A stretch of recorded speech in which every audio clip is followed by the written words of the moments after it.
We live in a representative republic, governed by a constitution, answerable to the people, founded on the principle for the people, by the people, of the people. A union of individual states under one flag. One nation, under God, indivisible, with liberty and justice for all. A union of many states, one nation.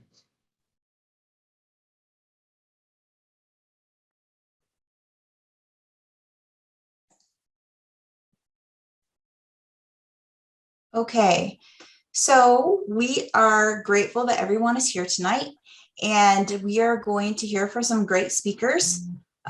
Just a little bit of an introduction.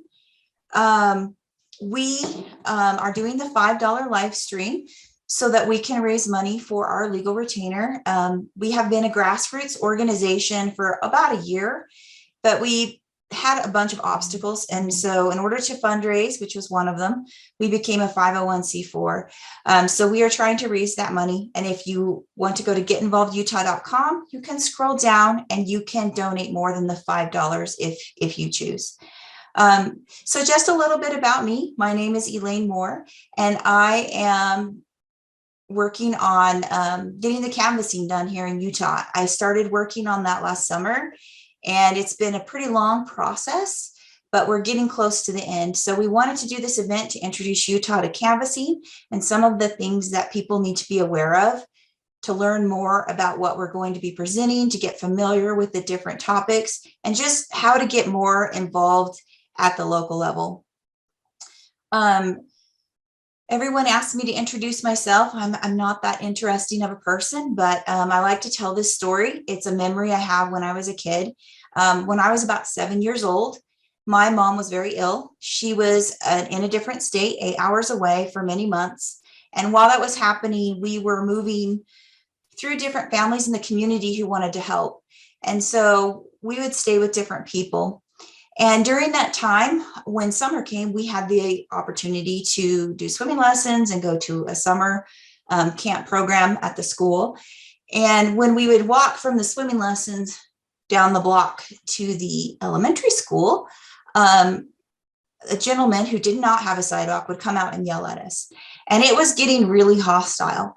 And this one day, it was really, really bad. I don't remember what happened, but he told us we were all going to be arrested, and we believed him because he was mean, he was scary, he was more powerful, and we were just little kids.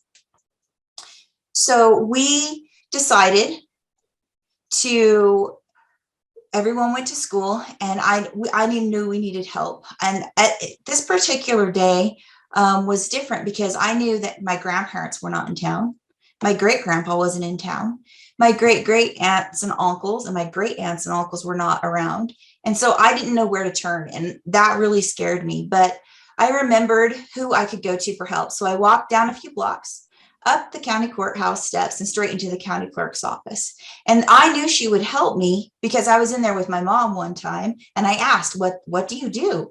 And they said, I'm here to help people in our county, and I'm here to help them get information. And I'm like, well, I am here and I need help finding out information on sidewalks.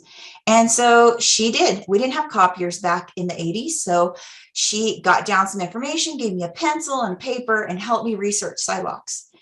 And I needed to know more information. And I knew that there were building codes because I had watched my dad meet with the building planner for something. Probably we were doing that on the farm. I don't know. And so she took me down there, and I learned more about where the sidewalk should be. He taught me about easement. He drew me a diagram. And I specifically remember this because I was highly impressed because I didn't think there was anyone who could draw as well as my dad. And he did. He drew a beautiful diagram of the street and the sidewalk. But I still had a concern. I was still really worried. And I needed to talk to the sheriff. So the sheriff had been in court during this time. We went up, waited for him to come out of court. And when he came out, I asked him, I said, I just have one question for you. When you arrest me, does my family get to come see me? I hadn't seen my mom in a long time. I didn't know when I would see her again. And it was just really concerning to me that I would be able to see my family. And so he did, and he picked me up and he put me eye level, and we had a conversation. And during that conversation, he had a little book in his pocket, and he pulled it out, and he taught me that the sheriff is about protecting the people, and that's his job.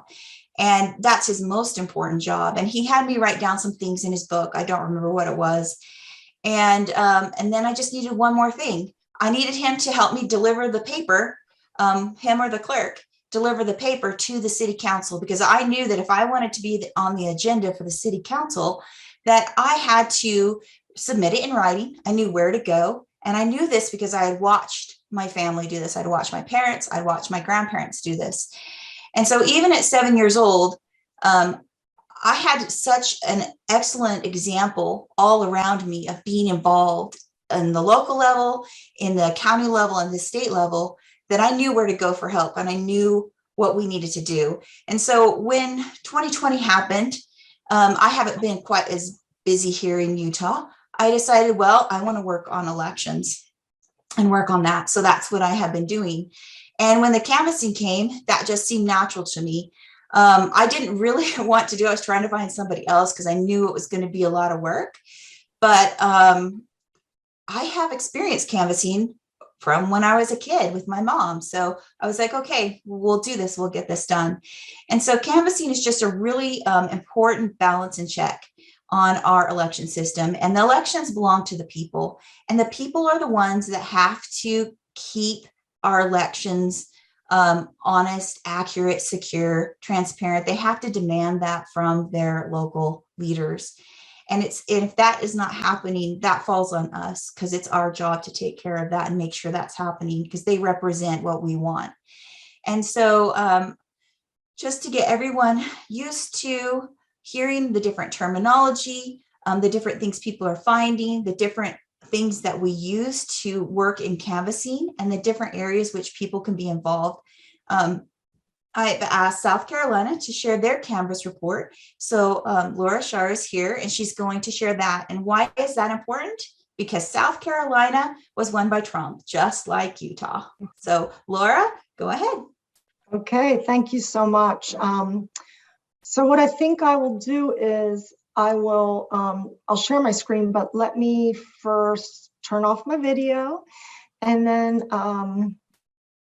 hi everybody, my name is Laura Sharr, and I'm with the South Carolina Safe Elections Group, and today I'm going to go over our canvassing results.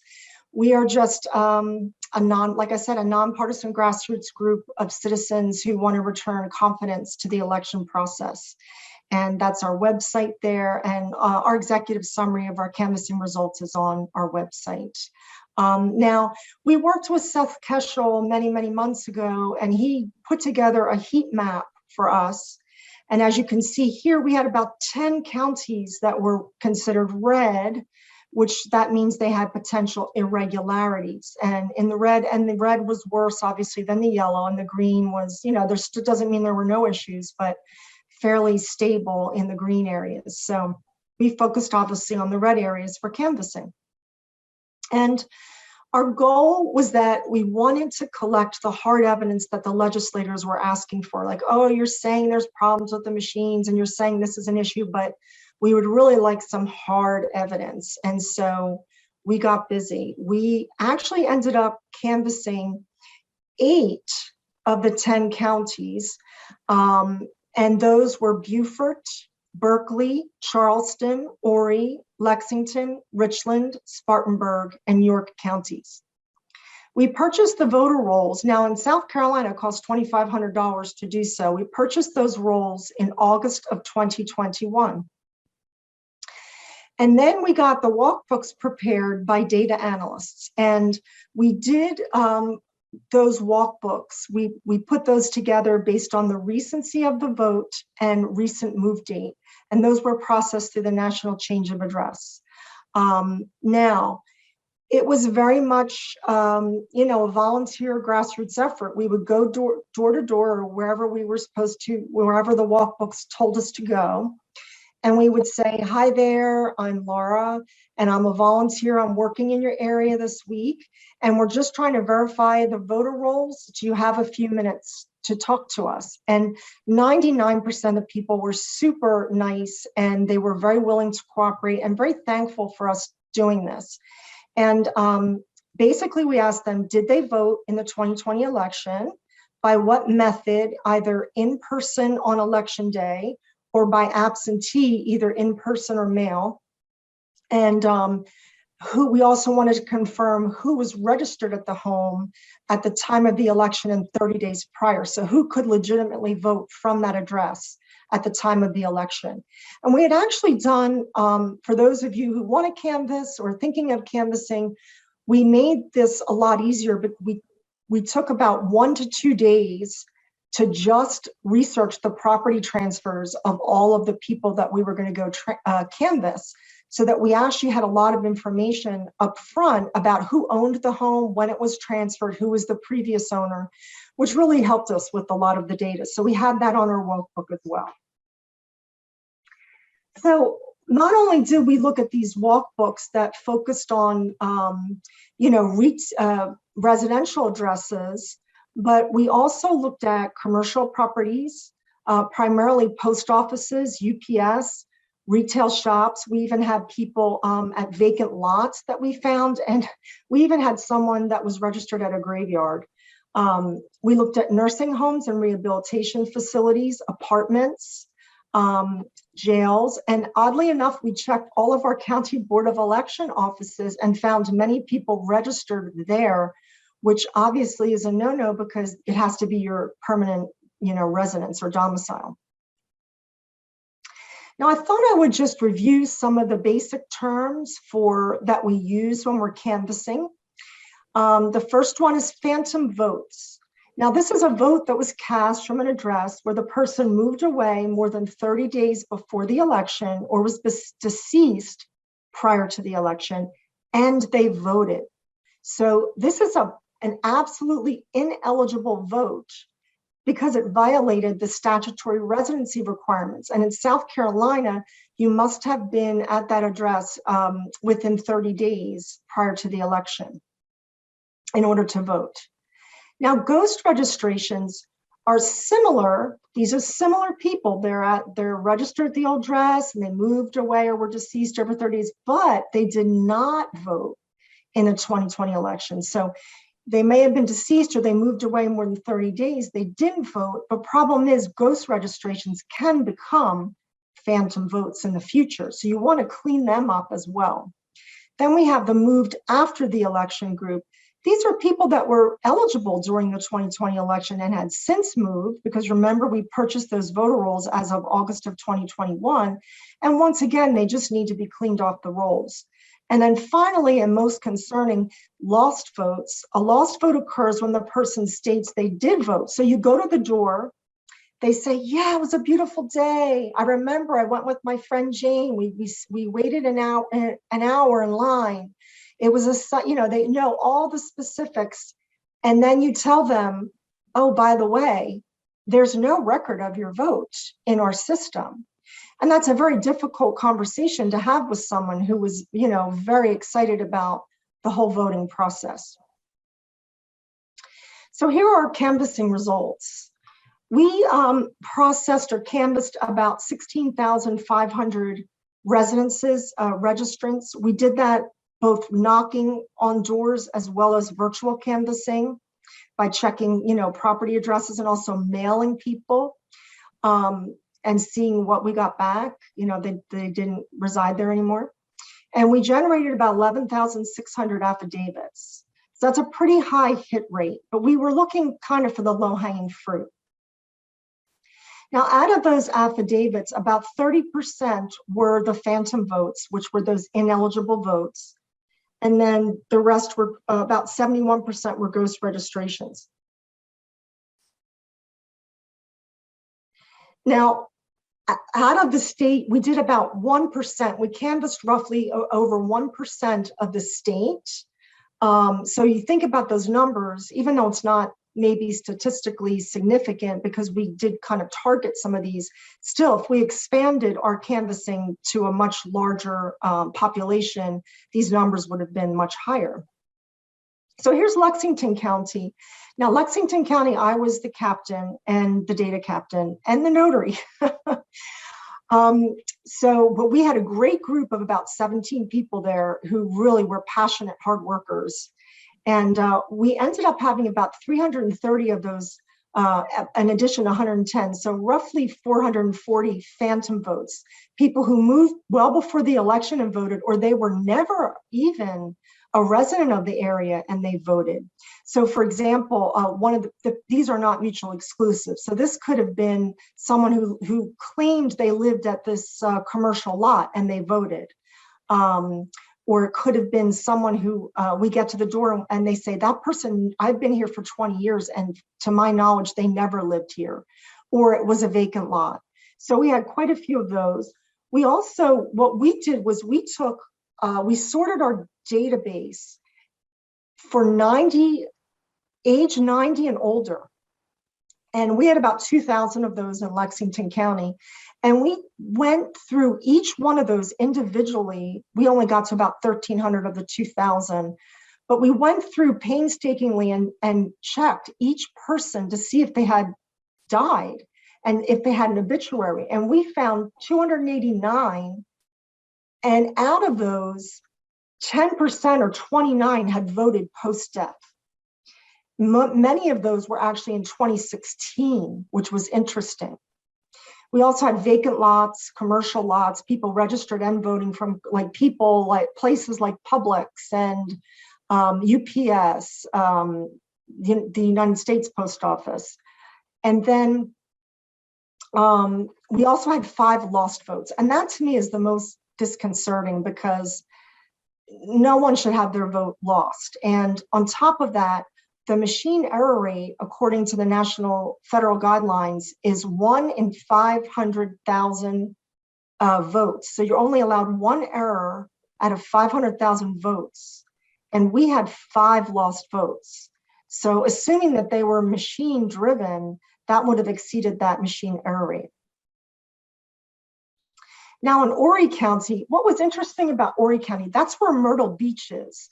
And they found when they went up and down Kings Highway, they were just kind of looking to see if people were registered there. And they found 500 people registered and from commercial lots, and many of those were voting. So once again, this was kind of interesting, people violating these domicile rules and registering from places where clearly they did not live. They also had quite a few deceased. Look at that, 740 deceased on their rolls, 359 phantom votes as well. Well, 359 plus 206.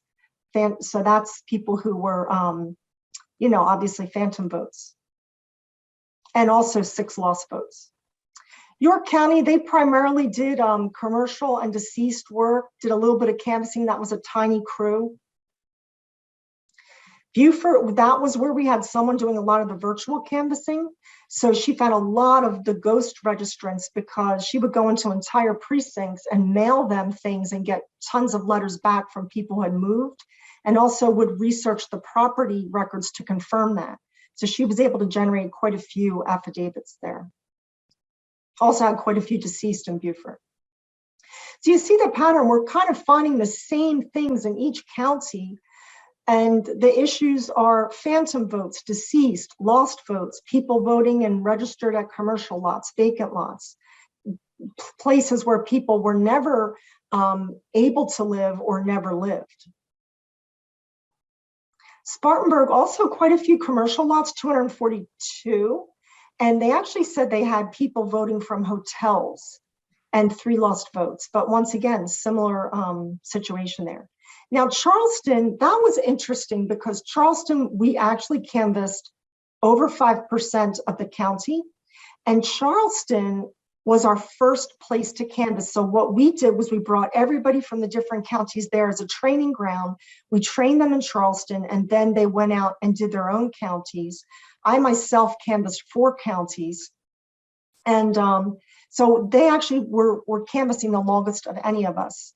And our captain was a data guru, and she just found so many data anomalies. She did find about 300 phantom votes, or I think it was around 280 phantom votes.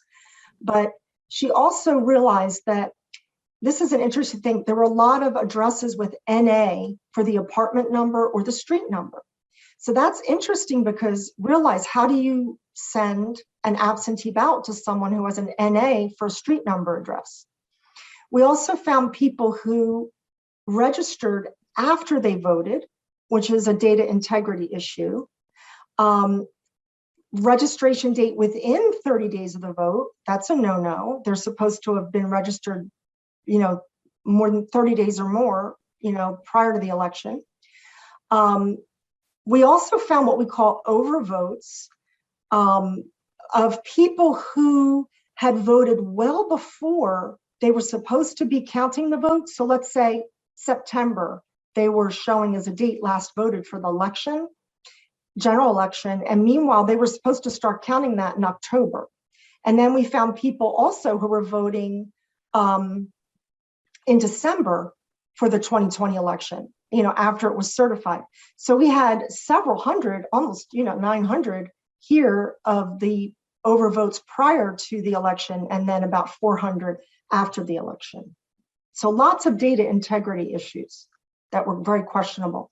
In addition, in Charleston, they found that with all of that information, they were able to tell you that there were 3 races that were indeterminate because of these canvassing results.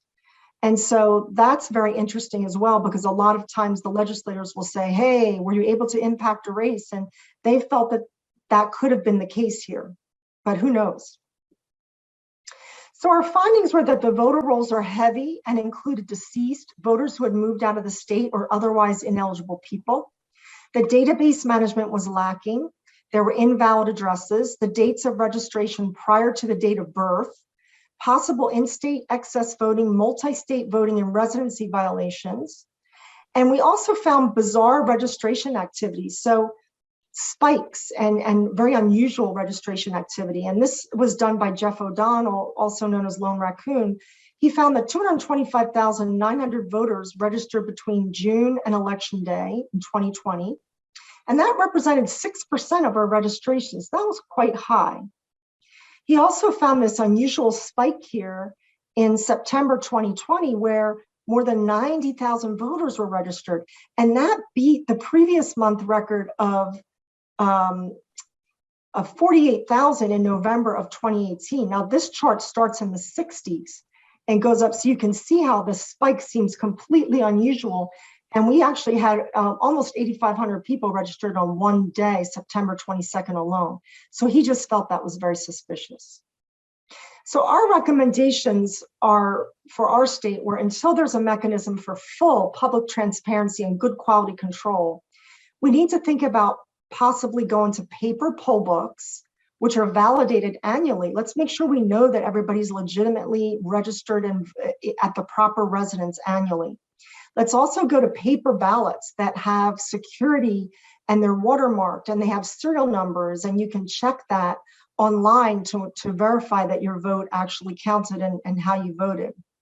We believe in single day in-person elections, and unfortunately our legislature just passed a bill that extends the in-person elections to 2 weeks. So it's very disappointing. Only should be rare exceptions for absentee voting. So for example, military who are in active duty, severely disabled, people are out of the country. Right now in South Carolina, 65 and over can vote, mail-in absentee, students, anybody in the armed forces, and government workers. So that's a lot of people. We would prefer hand counting the ballots with poll watchers and keeping the precincts, manageable, so we can do that. We want all the recording of that to be transparent to the public. And we would prefer no cost access to the voter rolls, because right now it costs us $2,500 to purchase those. And then finally, to fund an audit or a compliance study of the 2020 election. And that is all that I have. So I will stop the share and give the floor over to someone else. Thank you, Laura. So our next speaker is going to speak to some of those solutions, and that's the people watching over our elections. And you sign up at your county and you can go and watch. And you really need to be vigilant on this, because especially here in Utah, we saw the last election, they said, no, we don't need anyone. And then people showed up and there wasn't anybody there in some of these counties. So poll watching is a very important thing that can be done here in Utah. So Ellen Gifford is going to speak to us from Volunteer Nevada, and she has a program to help teach people about poll watching and about being trained to do this properly. So Ellen, you're up next. Hi, everybody. Like you, Elaine, it was 2010 when I got interested in getting involved. And that was about the time of the Tea Party Patriots, I believe. And I found an organization called the Election Integrity Project California. And I worked with them for 10 years. And we were focused on recruiting and training volunteers to be what we called election observers. And we developed the training and we trained them. And I enjoyed that 10 years so very much. And I brought a lot of knowledge with me when I moved to Las Vegas, Nevada, which is where I am now. And I moved here in 2019. And of course, when 2020 rolled around, I got the urge again to get involved. So I want to share with you what I would recommend if any of you folks, if any of your states would like to get involved in recruiting and training election observations volunteers. I can give you a few tips on how it can be done effectively. So I am going to share.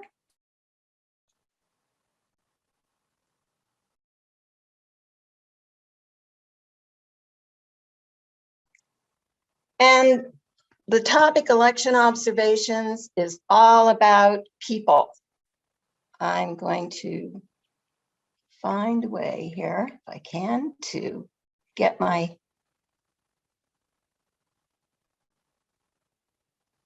there we go. Okay.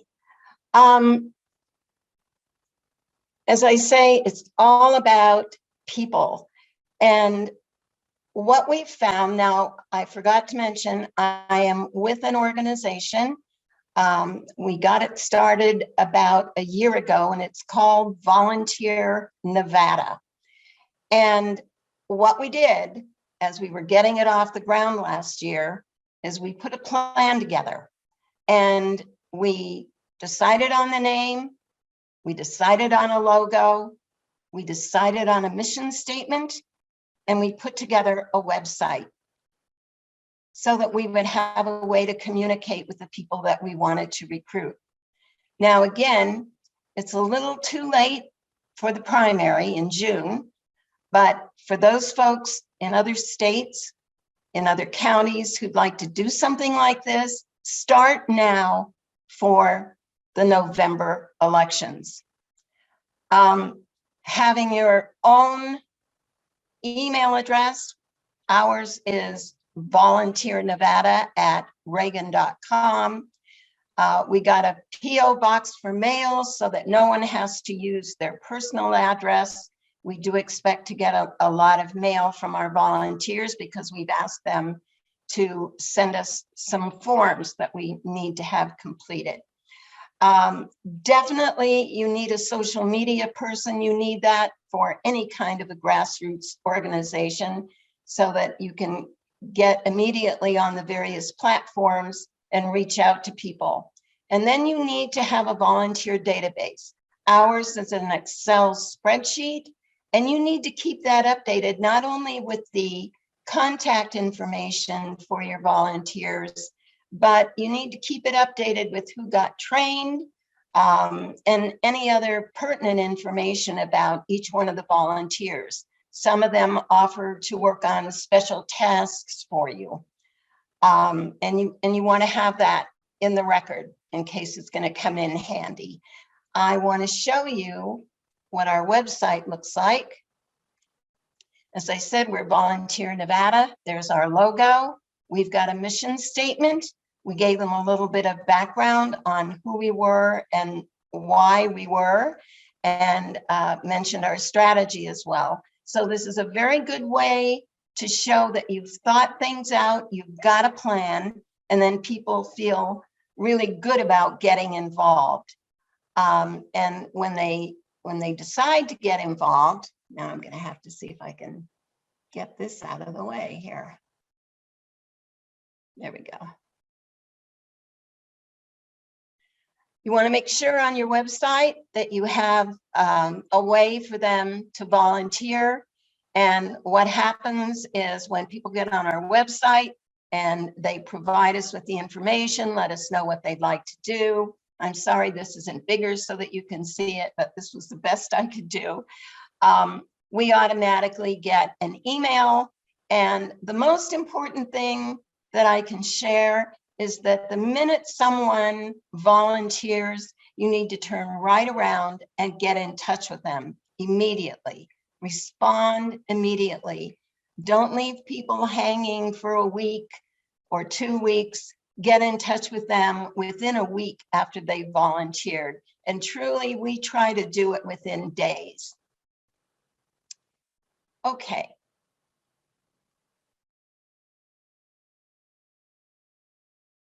What we want to do is build teams. Now, we have not achieved this in Nevada, but we did a pretty good job of it in California, I'll say that. And what your dream has to be is a team in every county. And in large counties like Clark County here in Nevada, you need more than one county. You need a county, or excuse me, more than one team.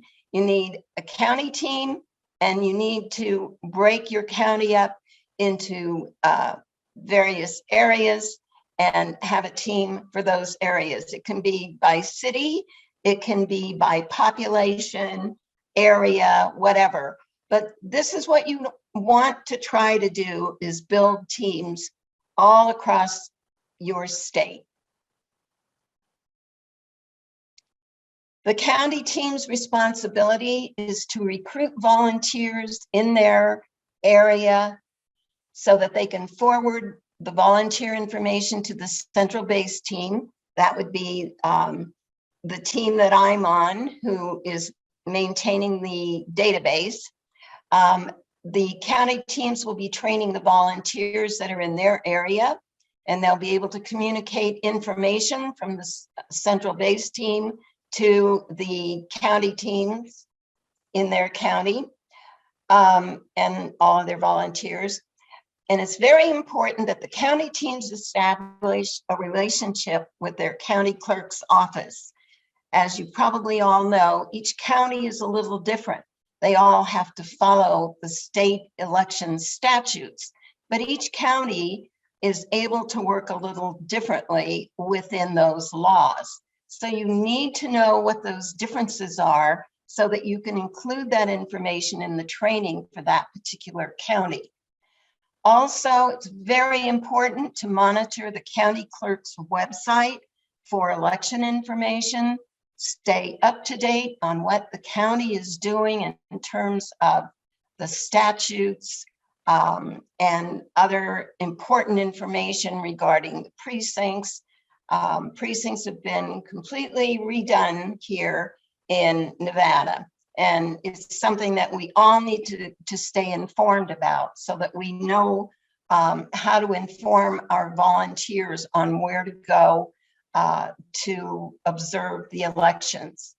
The county teams coordinate election observation volunteer activities at all times, but of course, particularly during the days of the election, and we have early voting, so during those days as well.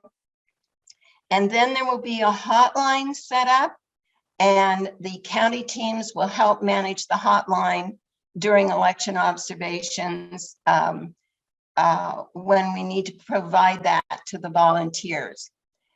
And they will also be responsible for collecting.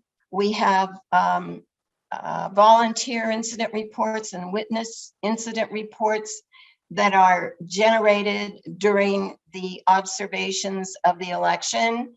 And those will have to be gathered and transported to the central base team. I'm going to show those to you.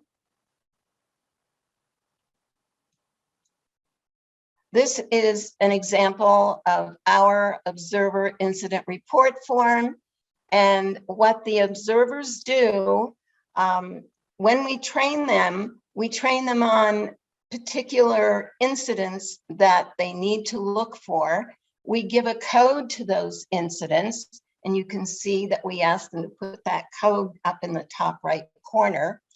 And then the other information regarding the incident, and then they do sign under penalty of perjury, because these documents can be used as evidence if necessary. And so that's why we have to have that, that signature at the bottom under penalty of perjury. And then in addition to the observer incident report, there are people who may be involved in an incident who are not observers. And if they're willing, they can also fill out an incident report. Or if someone who's not even there when there's an observer who's involved in documenting an incident, they're just there on their own and they would like to report an incident, then we make this available. And we can do that on our website as well, and let people know if they've encountered what they think is the law, not the election law not being followed, that they can take advantage of this incident report form and they can get it into Volunteer Nevada. We did this same thing in California and it worked very well. Okay.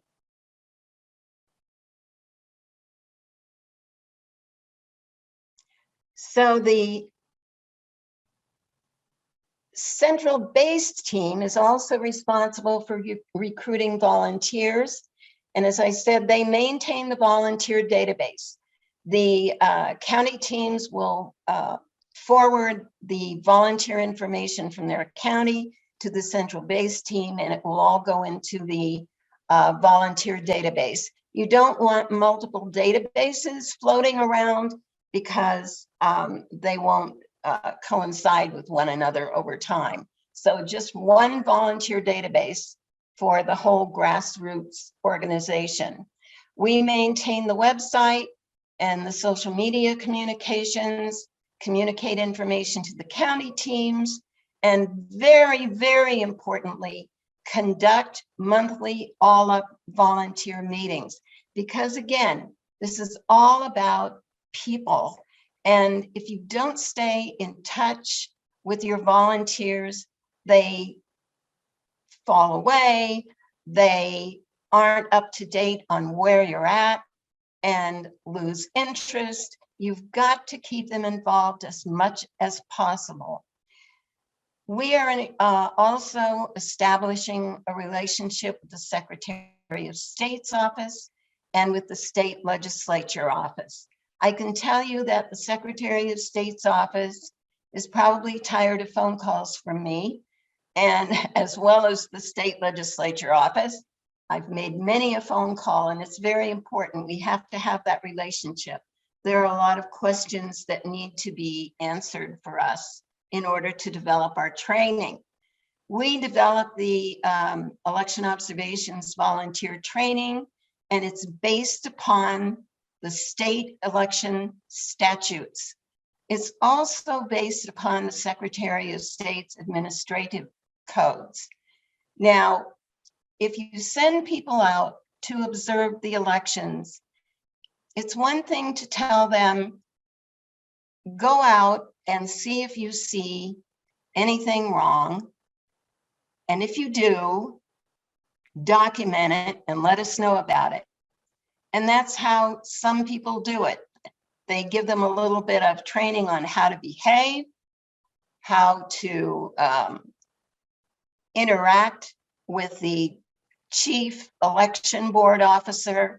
But what we really need to do is tell those volunteers, this is the law.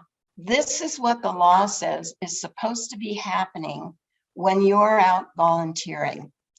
Now, of course, we only use the statutes that are related to the kinds of things that observers will be able to observe. The processes that they should be looking for when they're at a polling place and they're watching the election board in action.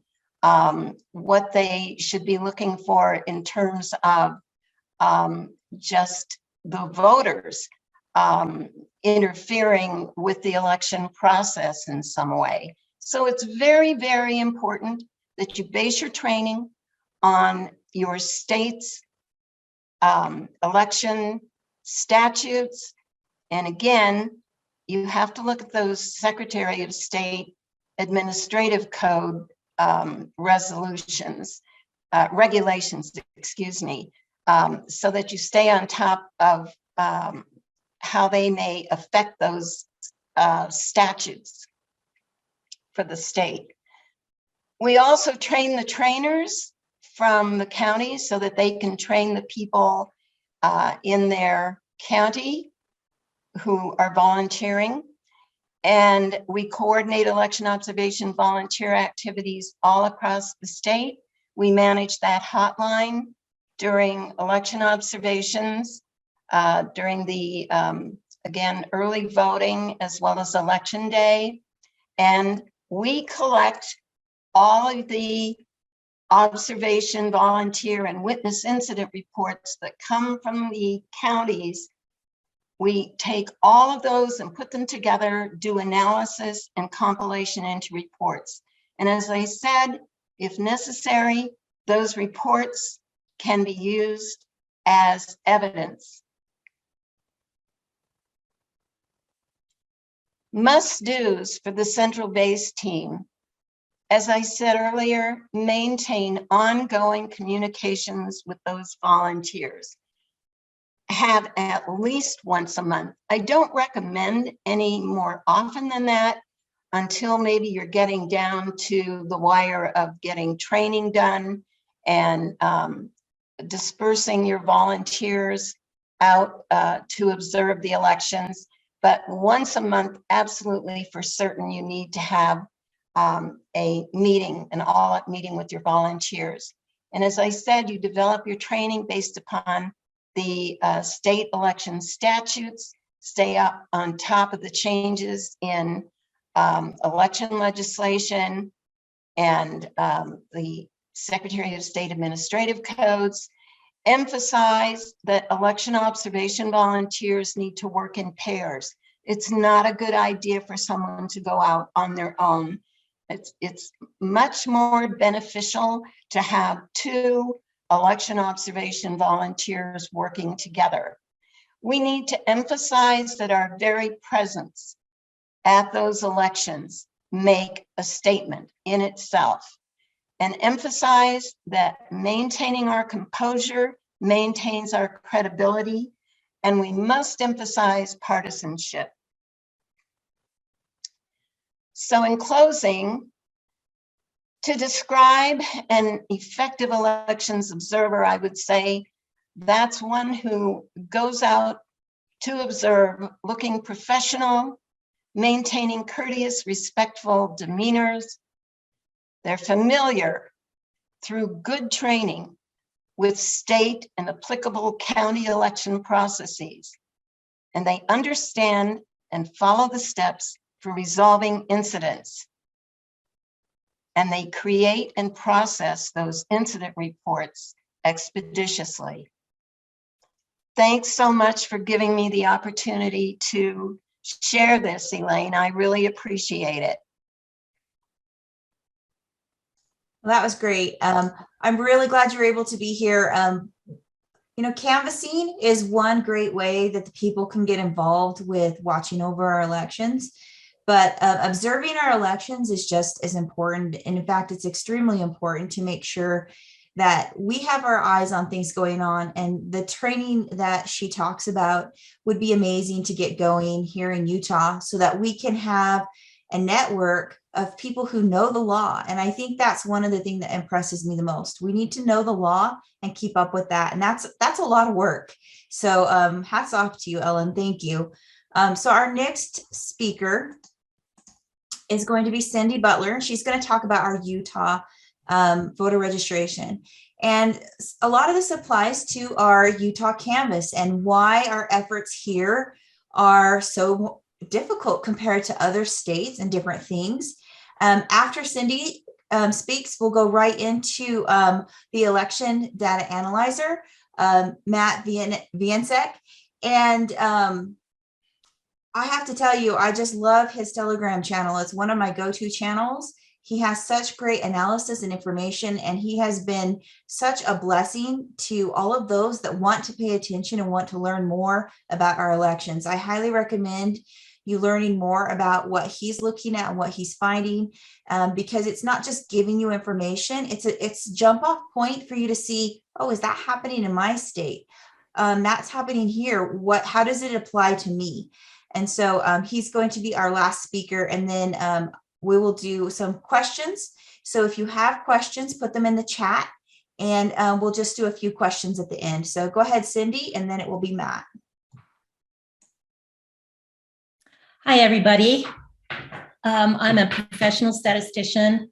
I have a bachelor's and master's degree in statistics from Brigham Young University. And after I got my degree, I taught there for 3 years. And I also, from there, I went to the integrated circuit industry, ended up at Intel, consulting with engineers and managers on how to improve the yield of their chips. And then I started consulting with many really big companies, ended up training and black belts in Lean Six Sigma and master black belts in Lean Six Sigma, helping them to pass their certification tests in statistics. And along the way, worked on many, many projects using statistics. I got interested in Utah's election because of all this, election night, really. I was up at 2:30 in the morning and saw all the shutdowns. And then I started hearing all these wild stories. And then I thought, well, that couldn't happen in Utah. And then the more things progressed, the more I heard, I started wondering, did this happen in Utah? So I started volunteering with citizen groups and the GOP party, and started receiving voter rolls from people who had requested them publicly. And so I started analyzing them. And that's what I'd like to show you are some of the results from some of the Utah data that I have. So let's start with my slides. It's just going to be a very brief summary.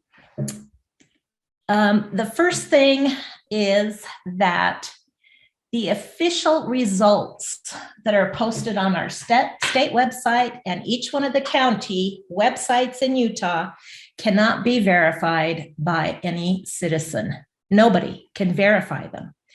For example, something that's very, very easy to understand is the turnout percentage. So when we talk about turnout, you want to know, well, what percent of the registrations turned out to vote?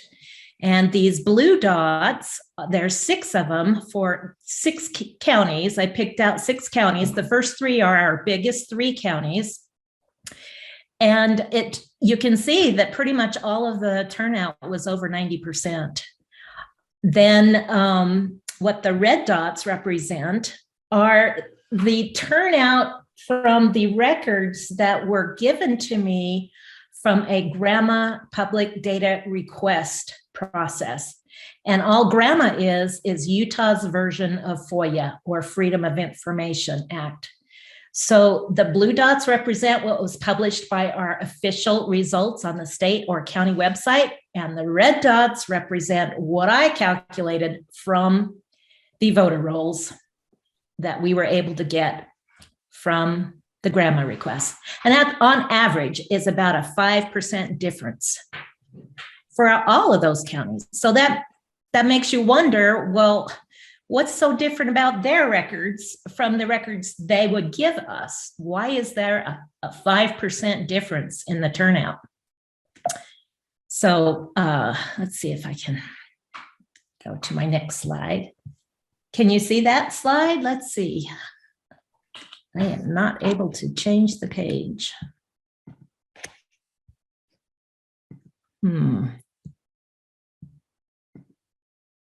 Let's go. Let's view it another way then. Okay. Elaine, can you see that second page? Yep, you're good to go. Okay. So that's the conclusion. We can't verify the results. And what I found when I dug a little deeper is that as opposed to other states, Utah hides records. We don't have too many records. We have too few records. So I just picked out these 3 counties. And as you can see on the left, Davis County hides 40% of the voter records. So the official results, now they're on the left, and now the blue dot represents the registration and the red dot represents the votes or the ballots cast.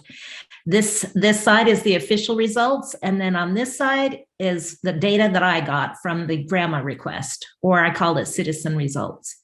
So on average, 69,000 records were missing for Davis County.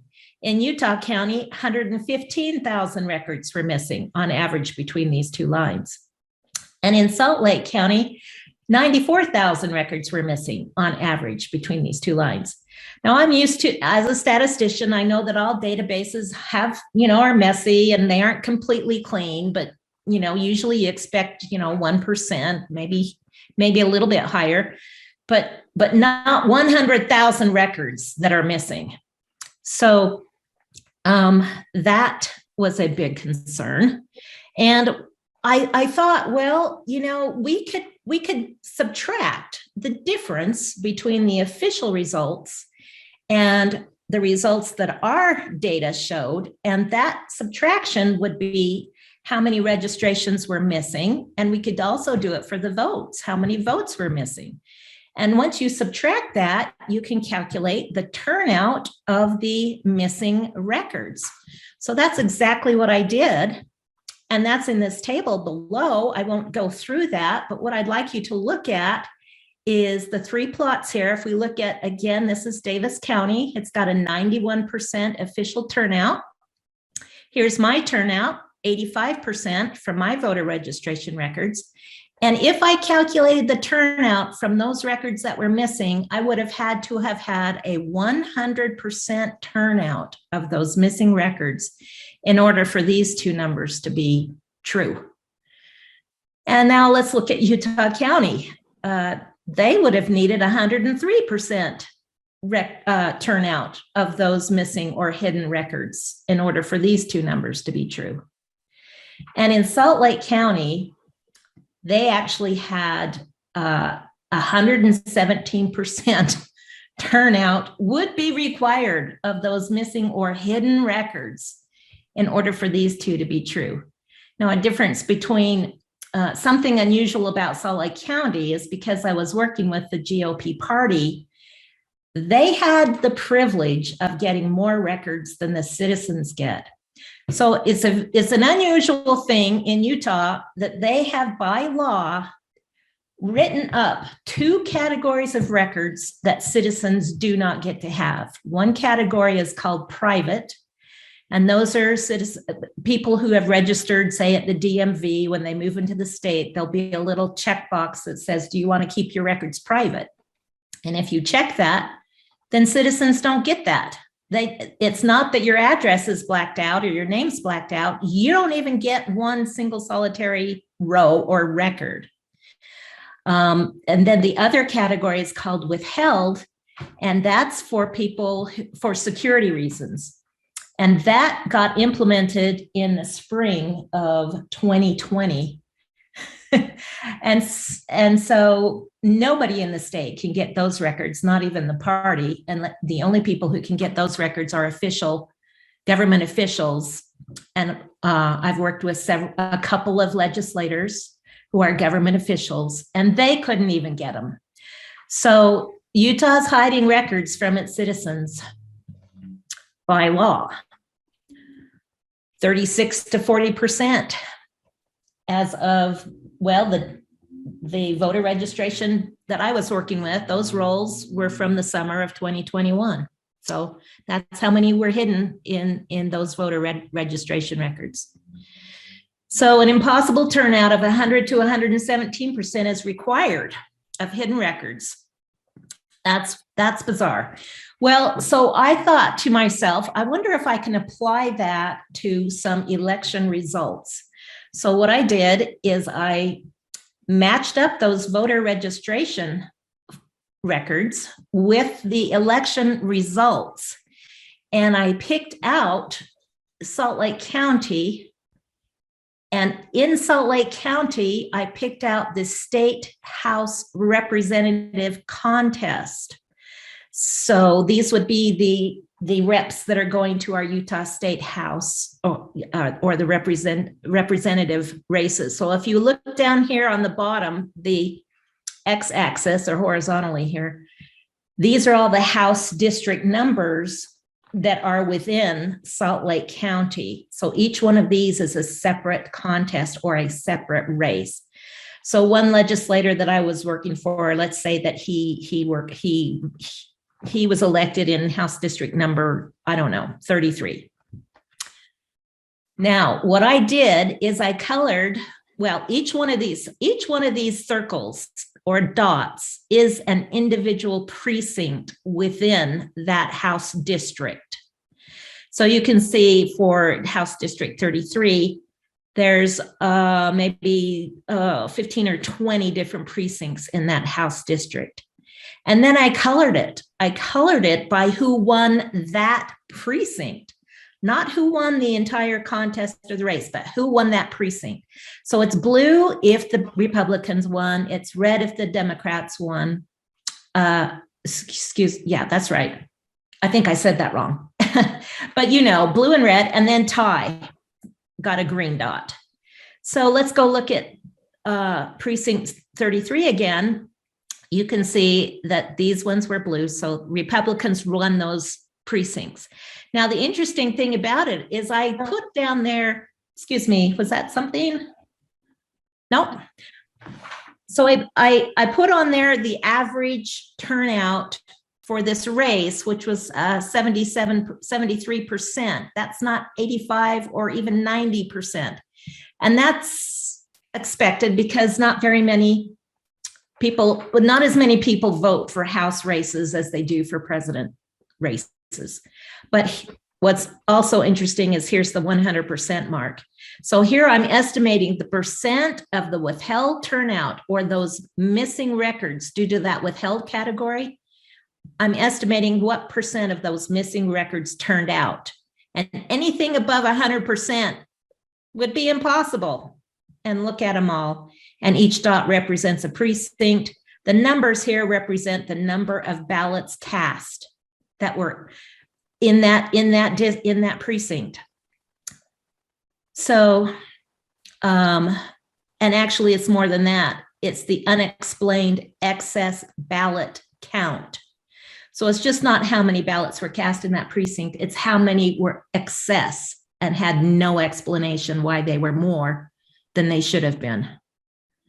So I did have one official say to me, "Oh, is that why the Republicans?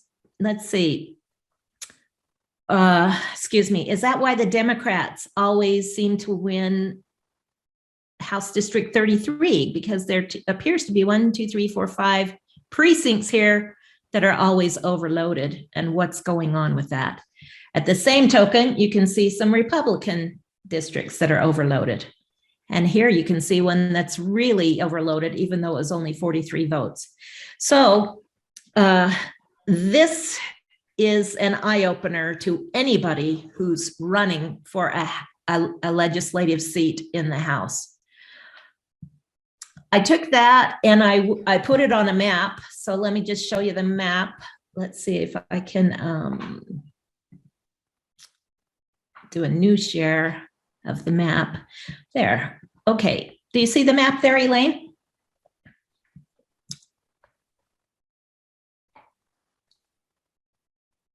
I do not. Oh, okay. Let's see.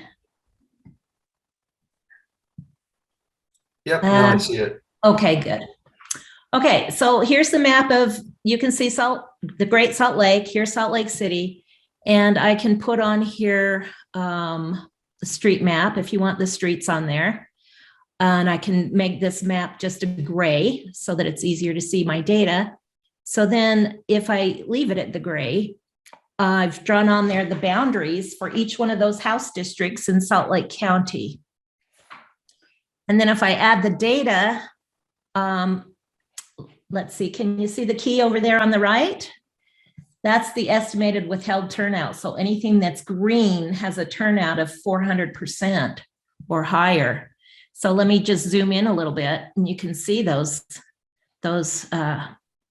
green districts have extraordinarily high turnouts, and those would be the districts, or excuse me, yeah, the districts, but in particular, those numbers, well, let me just show you the boundaries of the, let's take the data off. Those are the House districts, but if you just put on the data, let's put just the data on there and go back to a gray map. All those little boundaries right there are individual precincts. So that can help you in your canvassing if you can combine the results and find some anomalies or irregularities and map them out. That might be able to help you zoom in on your canvas. So that's all I have to share for today, other than one last comment, which is that I've been looking at the addresses. Utah State has a wonderful GIS group, and they have an app where you can submit physical addresses. You can't submit PO box numbers or apartment numbers, but you can submit physical addresses that they can, I imagine they're comparing it to their tax records and addresses, and they will give back to you whether or not it's an accurate address and match it up and then give you the correct address. So I've been using that lately, and I found that about 8% of the addresses are incorrect in the voter registration file. Okay, so that's Utah. That's a little quick summary of Utah data. I have scads more of analyses that I've done. But this is the most important part, I think, to me, is that we can't verify any results that our state gives us, and they hide about 40% of the records from us. So it's extremely important that we do canvassing, because that's the only way we're going to get any data on really what's going on here. Thank you, Elaine. Thank you so much. Matt, you're up next. Great. Thanks for letting me speak here today, Elaine. And it's really great to follow Cindy, because I think she really kind of shows, when you have access to a professional statistician, the kind of analysis that you can get access to with respect to voter registration rules. But I'd said I wanted to come at this with a little bit different angle and see if I could develop a voter registration roll analysis tool that was really built for the citizen. Because, you know, folks like Cindy are few and far between. And I wanted to see if I could build a workbook, basically, that any regular normal citizen who had access to voter registration roll data could use to gain some insights and get familiar with the data in their rolls, and start to engage at the precinct and the city and the county level. So that's how I kind of got into this. I don't have any specific canvassing results to share today, just because I help in a variety of different projects all over the country, as well as just maintaining this thing called the Election Data Analyzer, which I'll talk about. But I guess with that, if you could just go ahead and fire up the slides, please. Thank you. So again, the Election Data Analyzer grew out of just a desire to see if I could develop an Excel workbook that I could give away to the citizen data analysts to help them engage locally in their community at the grassroots level. So next slide, please. So just kind of as an introduction, I guess, in getting to know maybe me a little better and a little bit more about EDA, it's totally a grassroots movement. I don't control any of it. I provide the tool to folks through the United States Election Integrity Plan, and they download it and they use it in kind of a grassroots manner. But in May of last year, frankly, I had never looked at a voter registration roll. I had never engaged in our election systems in that way at all. Had no idea what it was, but I got exposed to the work of Dr. Frank, and long story short, he motivated me to go ahead and order a voter registration roll.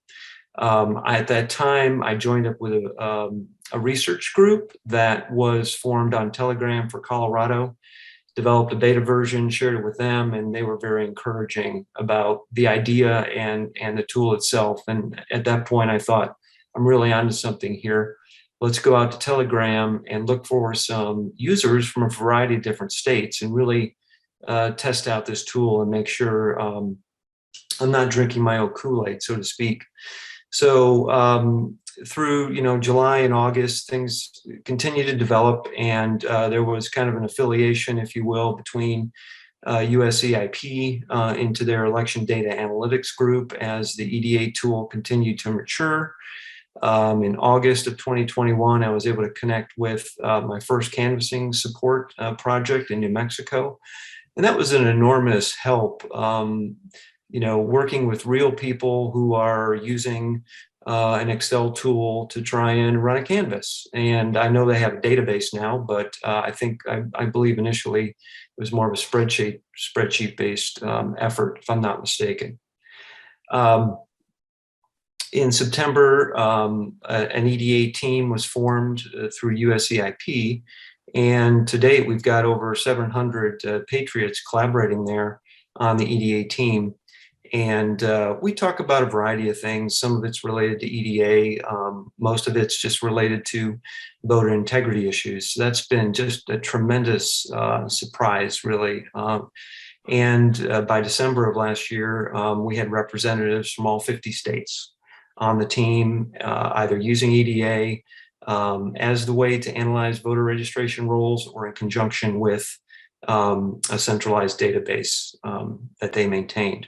So I just go through that to let everybody here know that, if you have an idea and you want to get involved, you don't need a PhD, you don't need to be an engineer like, me. Just whatever your idea is, wherever your talents are, just jump in and do it, and you'll figure out your place. Next slide. So I try to incorporate a little bit of wry humor in this presentation, and those of you who follow my Telegram post, I try and mix that in a little bit there as well. But this is what I call data analytics for the deplorables. This is some of the things that are available in this EDA workbook. And again, to repeat a little bit, it's built for people wanting to engage in analysis at the precinct, the city, and the county. You're not going to be able to do a whole statewide analysis or certainly national trend analysis with a workbook. You do need a database for that. And I'm not saying you don't need a database at all. You certainly do, especially if you want to canvas. Definitely work with someone who can spin up a database for you.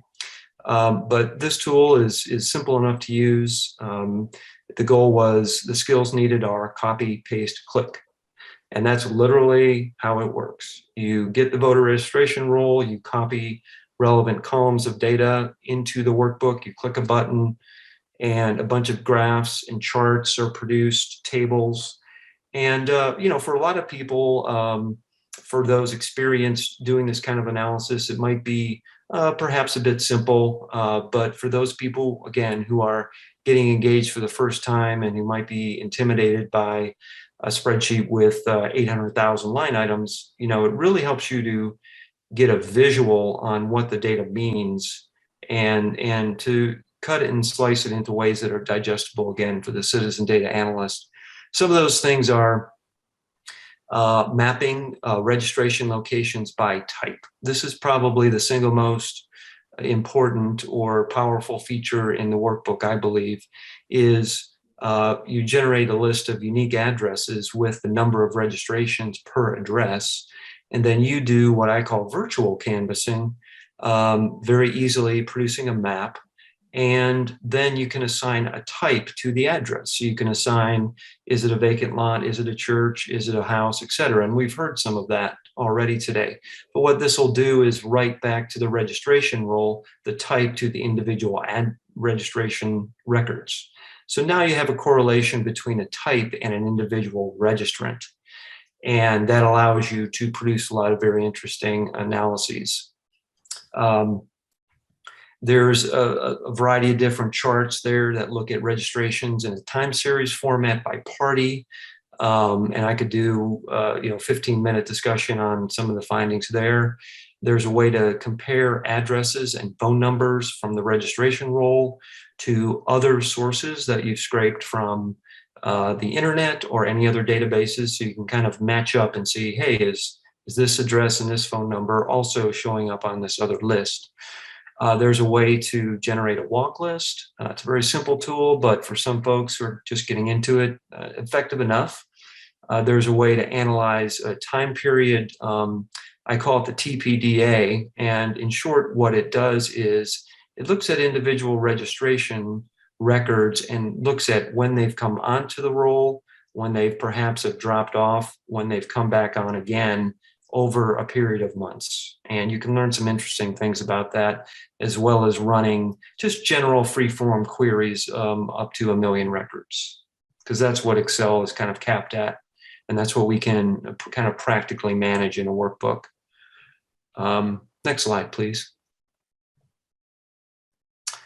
Okay, so in terms of the canvassing and the EDA intersection, so to speak, when I was able to link up with the great folks over at USCIP, they actually already had this Hitchhiker's Guide to Election Fraud Analytics manual put together. It's really informative, and they were good enough to kind of include, the EDA in that. But what they have there, for those of you who want to get access to something, a statistical sampling method for your canvassing, this is called the Voter Opportunity Scoring system. And we don't have time to go into it today, but it's what the Colorado canvassing report that was recently released was based upon this VOS model. And so by using statistical sampling, you're able to make statements about a large number of people versus the EDA, which is really about anomalies. And that's really important to understand for the citizen data analyst. What you're going to do is just find data tells and problems with the role that just don't make sense. So that's kind of the anomaly method. I also wanted to mention, in terms of the canvassing, USCIP really, they have a great state leads group there. It's a place for people who are leading the canvas in their state to get together once a week, share lessons learned, educate one another, and just connect. So you realize you're not alone in the challenges that you're facing. Next slide. So I do have a couple of case studies here, and again, I'm hopefully mixing in a little bit of humor, and you recognize that. I could probably do a 2-hour presentation on just the type of case studies that have come out of using the EDA tool. And this one I'm calling the DMV car wreck case study. So this was a series of, there's a picture in the lower right-hand corner there, and these are a series of duplex apartment buildings. And between four of these buildings and a vacant lot, the EDA put out a table that said there were 461 people registered at between 4 buildings and a vacant lot. And immediately I thought, there's something wrong with my spreadsheet. Let's go back and double check everything, triple check it. And sure enough, the data was right. Then I thought, well, maybe these buildings have been scraped and a new large apartment block is there, because these satellite photos aren't kept up to date, daily. So we sent a drive-by canvas by there, and sure enough, these duplex buildings are still there. So how on earth can you have 196 people registered to vote at a duplex? Basically, the short story is there's a local commercial driver's license school in the area, and the canvassers actually ended up, before I explain that, the canvassers went back and actually knocked on the door and talked to some folks, and they were able to discern what I'm going to tell you, which is there was a local CDL school that was using these buildings for students who came into town for 3, 4, 5 weeks, however long that CDA class is. And that's the address that they were using to get their license. Therefore, DMV was throwing them on the voter registration roll. So I thought, well, that's interesting. Let me go and find all the CDL schools in my state and see if maybe there are other hotspots like this around CDL type addresses. And sure enough, there was another one that I found. And that's this hotel that you're seeing in the other picture in the middle. And there were 63 people registered out of that hotel. Now, do I know that they came from the CDL school? No, I don't. But the CDL school is literally right next to the hotel. So these are the kind of things that when you're able to generate a map and you're able to correlate the type of address to the map and the number of people registered at the address, these kind of anomalies kind of pop out. Next slide. This one, again, this happened in Florida, and this is actually something an EDA user brought to my attention. I did not find this one, but I'll try and explain what happened here. There was an apartment complex where more than 150 registrants were registered to vote without unit numbers. And that is something, as an aside, that I see quite often in my work. And to me, it's a red flag. Why aren't people using unit numbers in apartment blocks? How on earth does the mailman know where to put that ballot if you don't know what unit number it's going to? So anyway, this person found this. They also had the insight to check the mailing address on the roll. And the mailing address was all going to a different address. And I'm just going to call it the Church of Cryptology. That's where these, all 150 plus of these folks had the same mailing address to this other institution. And this individual actually did some further digging and figured out by looking at the property tax records. And one of our earlier speakers spoke about how important it is to look at property tax records. And it turns out that that institution owned the apartments where those folks were living. So draw your own conclusions. That's what I know. I wasn't involved in the canvas, so I don't know if anything more came of it. The takeaway message is apartment blocks, registrations without unit numbers, on top of being, are just something you want to kind of maybe look twice at and go knock on that door. Next slide. I think I have one more case study. Yeah. This one, I was hoping there would be a public release of this information so I could be more specific. Unfortunately, it hasn't happened yet, so I'm just going to speak to this in a general manner. One thing that some very troubling data has emerged. This group looked at the MLS listings for particular towns going back 10 years. In other words, they knew who had lived in a home and how many times it had been sold going back 10 years. So they knew the person's name. And they compared that name to the voted record in the 2020 election. And essentially what they have found so far are that 761 prior owners in 31 towns had cast a ballot from an address where they weren't living. So they're basically voting from the previous address. So hopefully, more will be made available on this situation in the near future. So the takeaway here is, and one of the earlier speakers had mentioned this, kind of incorporating property tax analysis and your voter registration analysis and correlating those two things is really useful. And my last slide, I believe. Next one. Yeah, so this is it for me. So EDA, what's next? Well, I think we've kind of maxed out with what we can do with a workbook.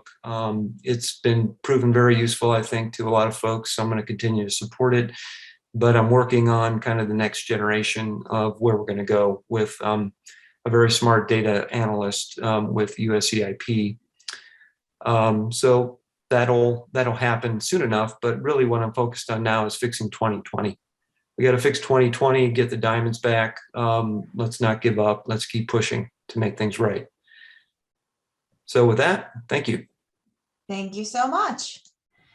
Okay, so I'm going to see, I don't see any questions in the chat. If you have questions, I'm going to do a little announcement on the Utah Canvas. So make sure you put your questions in there if you have them, and we'll do those really quick. So I'm going to share my screen really quick.